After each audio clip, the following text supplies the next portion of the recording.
வெற்றிவேல் முருகனுக்கு அரோகரா. கந்த சஷ்டி கவசம் ஓதி கந்தன் அருளால் 6 அசுரர்களும் அழிய உலகில் களிப்போடு நாம் வாழ முடியும்.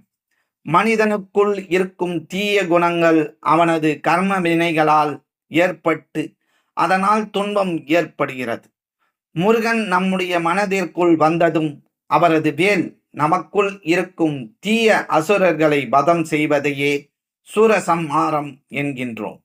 அசுர குணங்கள் அழிந்து முருகனின் அருள் கிடைத்து உலகில் இன்பமாக வாழ்வோம் என்பதே நம்பிக்கை.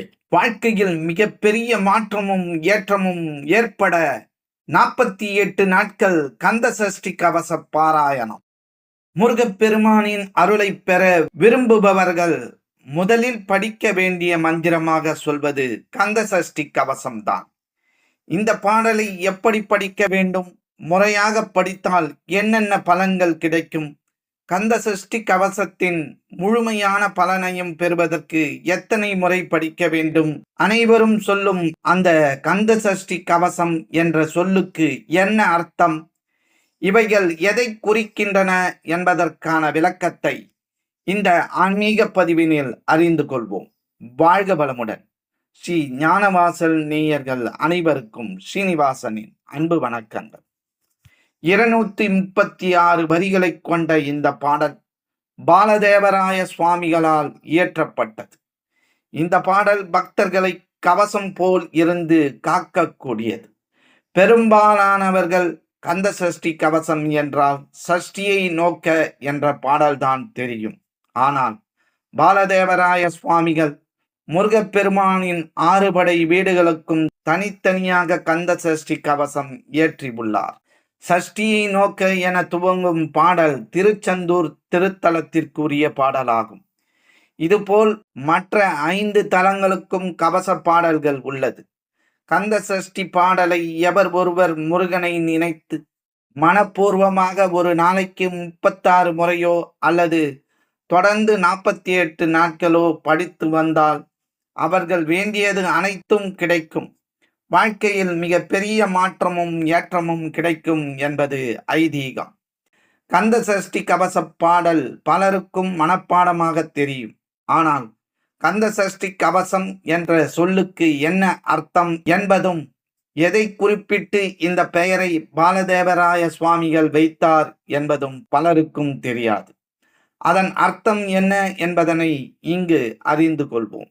கந்த என்றால் ஞானத்தால் அடைந்த உற்சாகம் என்று பொருள். கந்தனது வேல் ஆழ்ந்தும் அகன்றும் கூர்மையான கலிகளை நீக்கும் ஞான சக்தி வேல் ஆகும். கவசம் என்றால் நமது உள்ளத்தையும் உடலையும் காக்கும் கருவியாகும். சஷ்டி என்பது நமக்கு உள்ளே இருக்கும் 6 வகையான பகைவர்களை குறிப்பதாகும். 6 வகையான பகைகள்: 1 ஆசை, மண்ணாசை, பெண்ணாசை, பொன்னாசை, காமாசுரன் என்று ஆசையை அழைப்பதுண்டு.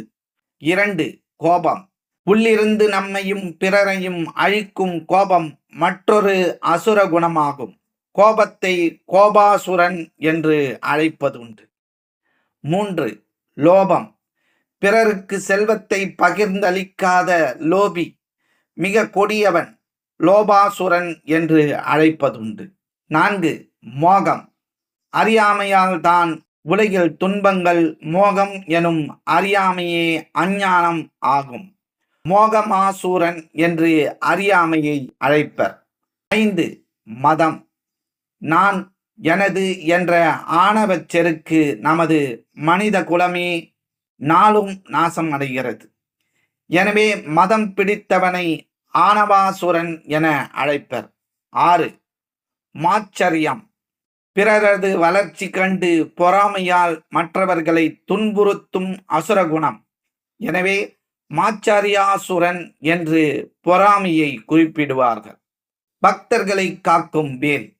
கந்த சஷ்டி கவசம் ஓதி உணர்ந்து உள்ளம் தெளிய கந்தனாகிய ஞான பண்டிதன் ஞானவேல் தருவான்.